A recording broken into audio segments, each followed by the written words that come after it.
नमस्कार, update India की इस खास बुलेटिन में आपका स्वागत है। मैं हूं आपके साथ ऋतु अहिरवार।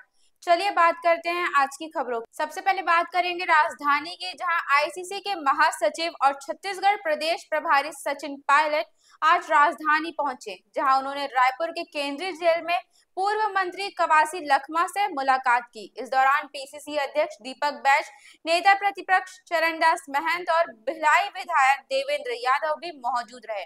बता दें, कवासी लखमा से मुलाकात करने के बाद सचिन पायलट ने कहा कि जो भाजपा की विचारधारा का विरोध करते हैं, सरकार उनके साथ ऐसा ही व्यवहार करती है। कांग्रेस न्यायालय में लड़ाई लड़ते रहेगी, लेकिन सरकार के द्वारा लोगों का चरित्र हरण करने की कोशिश की जा रही है और सरकारी एजेंसी द्वारा मनोबल तोड़ने की कोशिश हो रही है। हमें पूरा विश्वास है कि न्यायालय के माध्यम से कांग्रेस विजय मिलेगी और हमारा पॉलिटिकल संघर्ष जारी रहेगा। वहीं चरणदास महंत ने कहा कि कवासी लखमा इस लड़ाई में डटे हुए हैं। उन्हें परिवार और संगठन के बाकी लोगों की चिंता है, लेकिन कवासी लखमा का मनोबल नहीं टूटा है। 2025 का जो वर्ष है, ये वर्ष संगठन को समर्पित है। तो कल हमारी मीटिंग दिल्ली में थी, हमने अनेक इश्यूज़ पर चर्चा करी है और आज भी सब नेताओं से मैं चर्चा करूंगा। नेता प्रतिपक्ष, प्रदेश अध्यक्ष जी, बाकी वरिष्ठ नेता, हम सब बैठ कर चर्चा करेंगे कि संगठन को और गति कैसे दी जाए। आने वाले चंद महीनों के अंदर एक रूपरेखा हम लोग तैयार करेंगे और जो राज्य और केंद्र सरकार का जो इंजन है, डबल इंजन, वो सिर्फ कांग्रेस के नेताओं को अटैक करने के लिए, जैसे मैंने पहले कहा, भूपेश बघेल जी हों, देवेंद्र यादव जी हों, इन सब लोगों को राहत अंत में कोर्ट से मिली है। सरकार ने कोई कमी नहीं छोड़ी उनको अटैक करने की, उनको बदनाम करने की, उनकी छवि को धूमिल करने की, कि न्यायालय से राहत मिली है और न्यायालय में पूरा भरोसा न्यायालय के ऊपर हम लोगों को है। पार्टी की बात करूंगा, नेताओं की बात करूंगा और ये किसी को गलतफहमी नहीं होनी चाहिए कि एक या आधा चुनाव को अगर कभी जीत जाए तो हमेशा के लिए उन्होंने किला फतेह कर लिया है।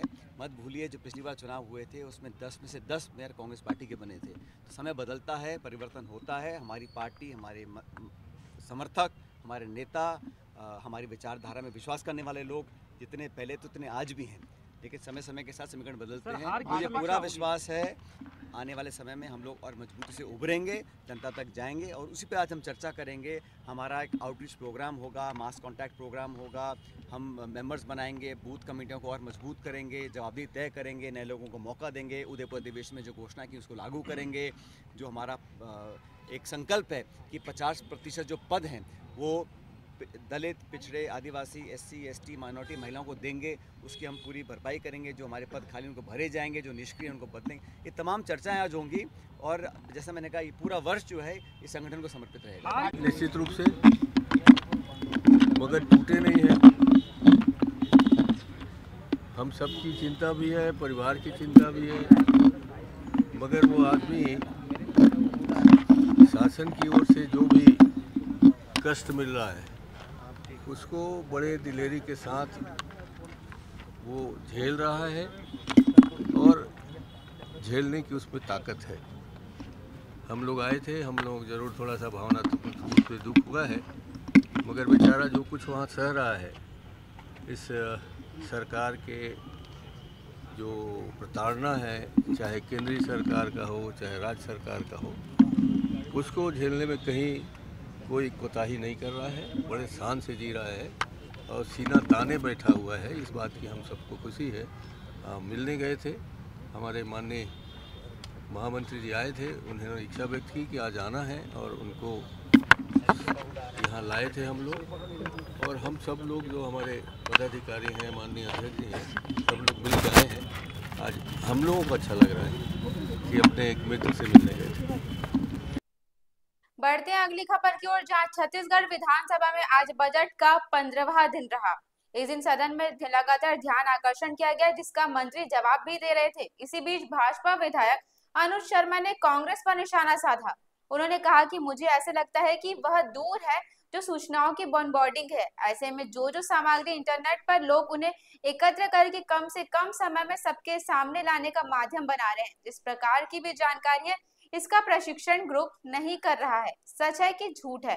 निश्चित तौर पर कांग्रेस के प्रदेश अध्यक्ष के विषय में जो जानकारी है वह सत्य है। उनके नेतृत्व में कांग्रेस पार्टी लगातार हार रही है। यह बात पूरे कांग्रेस वाले को भी समझ आ गई है।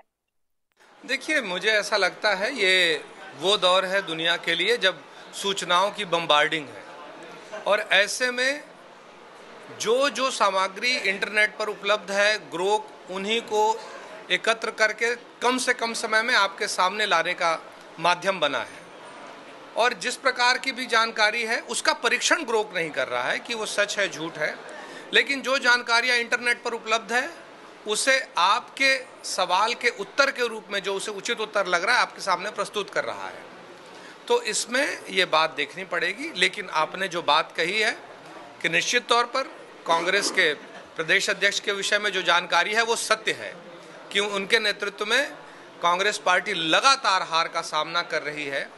और ये बात पूरे कांग्रेस वालों को भी समझ में आ गई है कि उनके नेतृत्व में वो विधानसभा हो, लोकसभा हो, जनपद का त्रिस्तरीय पंचायत के चुनाव हो या नगरीय निकाय के चुनाव हो, सभी में कांग्रेस को करारी हार झेलनी पड़ी है और भारतीय जनता पार्टी को ऐतिहासिक विजय हासिल हुई है। देखिए, दीपक भी कांग्रेस का है, वो जले बुझे तेल हो ना हो, ये कांग्रेस का विषय है। वो अपनी समस्याओं से खुद पीड़ित है, वो अपनी समस्याओं का निदान करे तो कर सकते हैं, ना करे ना करे, ये उनका अंदरूनी मामला है। इस विषय में हमारा कुछ भी कहना उचित नहीं है। मैं बस ये कहूँगा कि लगातार पराजय कांग्रेस को मिल रही है क्योंकि जनता भारतीय जनता पार्टी के साथ है।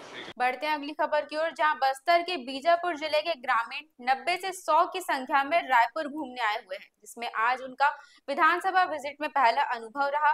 और विधानसभा में ग्रामीणों ने मुख्यमंत्री विष्णुदेव साय, उप मुख्यमंत्री विजय शर्मा सहित अन्य मंत्रियों से भी मुलाकात की।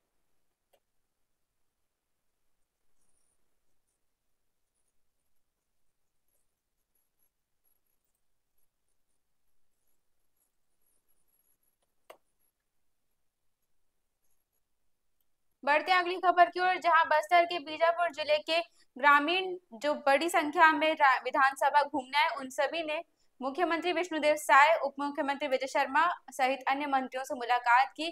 उनसे मुलाकात के बाद में मुख्यमंत्री विष्णुदेव साय ने मीडिया कर्मियों से चर्चा की। चर्चा के दौरान उन्होंने बताया कि 1.25 साल हमारी सरकार को हुआ है और 1.25 साल में नक्सलवाद के साथ सरकार और हमारे सुरक्षा बल के जवान बड़ी मजबूती के साथ लड़ रहे हैं और लगातार सुरक्षा कैंप खोल रहे हैं।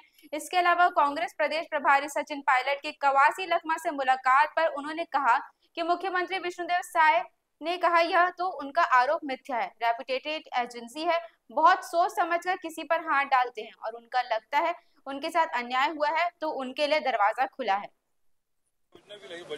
हाँ, देखिए, आज संचार की बड़ी आवश्यकता है और इसके लिए हम लोग बजट में मुख्यमंत्री मोबाइल टावर योजना लाए हैं और वहाँ पर अगर प्राइवेट भी कोई मोबाइल टावर लगाएगा और उसको हानि होगी, उसमें उसको लाभ नहीं होगा, तो जो गैप फंड होगा वो सरकार देगी। लेकिन हम लोग ऐसे दूरस्थ अंचलों में भी मोबाइल टावर खड़ा करेंगे। और कल ही हम दिल्ली में ज्योतिरादित्य सिंधिया जो दूरसंचार केंद्रीय मंत्री हैं, उनसे बात हुई है। वो भी आश्वस्त किए हैं कि दूरस्थ अंचलों में भी भारत सरकार की तरफ से मोबाइल टावर खड़ा किए जाए। सर, कांग्रेस के बड़े और 1.25 साल में नक्सलवाद के साथ सरकार और हमारे सुरक्षा बल के जवान मजबूती के साथ लड़ रहे हैं और लगातार सुरक्षा कैंप खुल रहे हैं और सुरक्षा कैंप खुलने से 100 से ज़्यादा गांव में सरकार की योजनाओं को पहुंचाने में हम लोग सफल हो पा रहे हैं।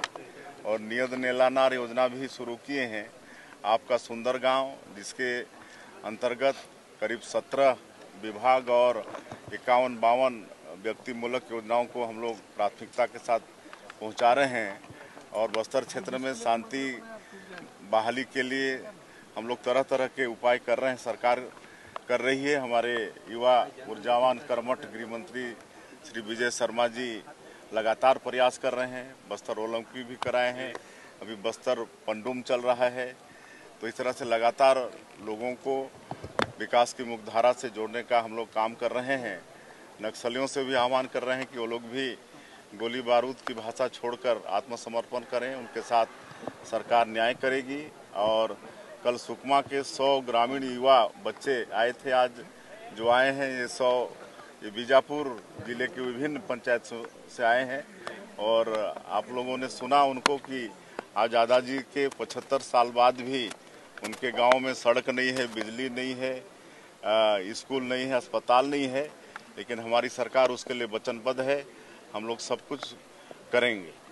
पूछा जा रहा है ये तो। इस बुलेटिन में फिलहाल इतना ही, फिर मिलेंगे कुछ और नई खबरों के साथ। तब तक के लिए नमस्कार।